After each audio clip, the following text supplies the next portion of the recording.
Assalamualaikum warahmatullahi wabarakatuh. Hari ini kita akan belajar lagi tentang TBO. Kita akan review ya guys dari pelajaran kelas 2 yang sudah kalian dapat. Di sini saya bedakan menjadi 3 Java ya. Java jenis ada Java dasar, Java GUI, dan Java mobile. Java dasar itu outputnya berupa teks, Java GUI outputnya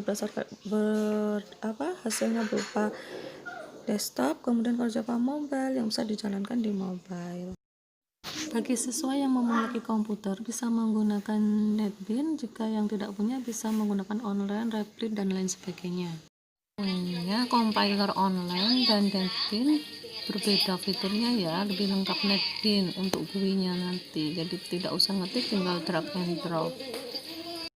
Berikut program kelas Halo mempunyai akses specifier public yang mengindikasikan bahwa kelas kita mempunyai akses bebas dan bisa dipakai paket lain.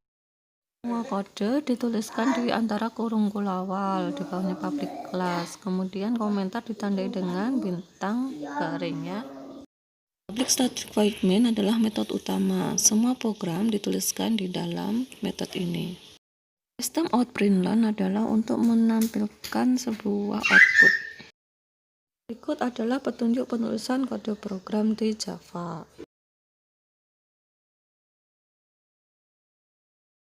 Berikut tata cara penulisan variabel di Java. Penamaan variabel menggunakan huruf kecil untuk awalannya. Hindari angka dan simbol ya. Tipe data ada 2, primitif dan reference. Primitif adalah tipe data dasar dari suatu program Java. Default telah didefinisikan oleh Java, sedangkan untuk tipe data reference untuk digunakan mereferensikan sebuah objek, kelas, string, interface, dan array. Macam-macam tipe data primitif, ada numerik, ada karakter, dan ada boolean. Data numerik dibagi 2, ada untuk bilangan bulat dan pecahan. Untuk bilangan bulatnya ada byte, short, integer, dan long. Yang membedakan adalah jumlah ukurannya, dan float dan double adalah bilangan pecahan atau koma-koma. Data karakter untuk menyimpan karakter, panjangnya 16 bit.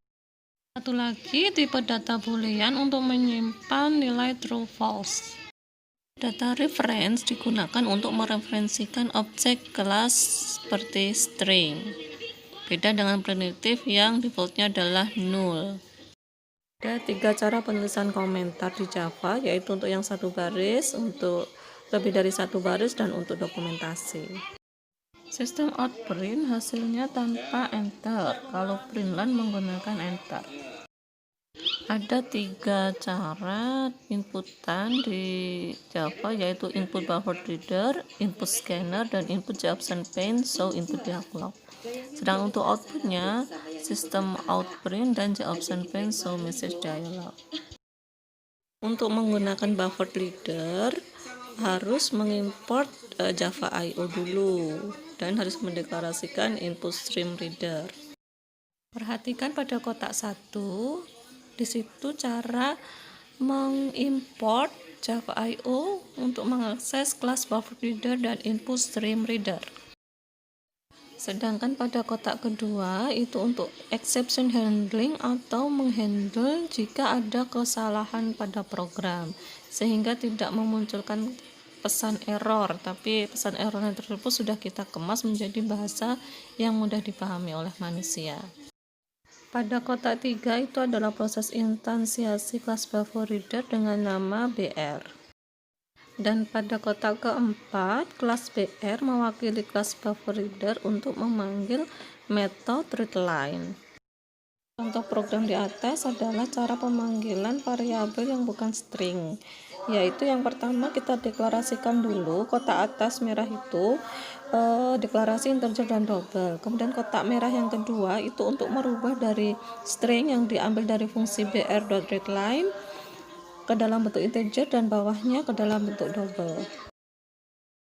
Nah, kita masuk pada pembahasan scanner ya. Fungsi buffer reader dan scanner fungsinya sama nih untuk menginputkan atau mengambil inputan dari keyboard ya.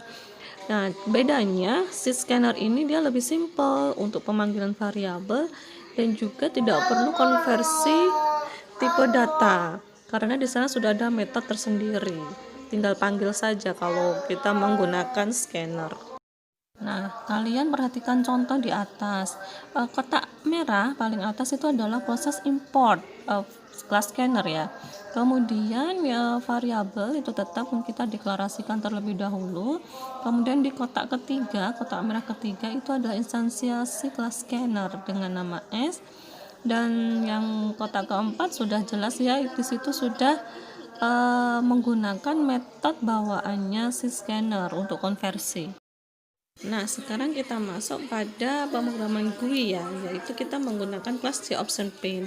Nah, untuk kita memanggil JOptionPaint tersebut, kita harus import paket javax.swing terlebih dahulu. Pada JOptionPaint ada dua metode untuk memanggil atau mendapatkan inputan dan juga untuk menampilkan output.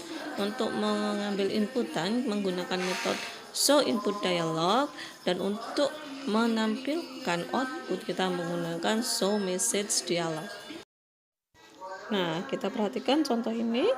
Untuk menggunakan JOptionPaint kita import terlebih dahulu javaxswing.JOptionPaint. Kemudian perhatikan deklarasi variabel tetap kita lakukan. Kemudian perintah input pakai showInputDialog dan outputnya showMessageDialog. Nah, anak-anakku silahkan dicatat di buku tulis, kemudian siapkan software aplikasinya untuk praktek minggu depan yang akan kita laksanakan di hari yang sama dan jam yang sama.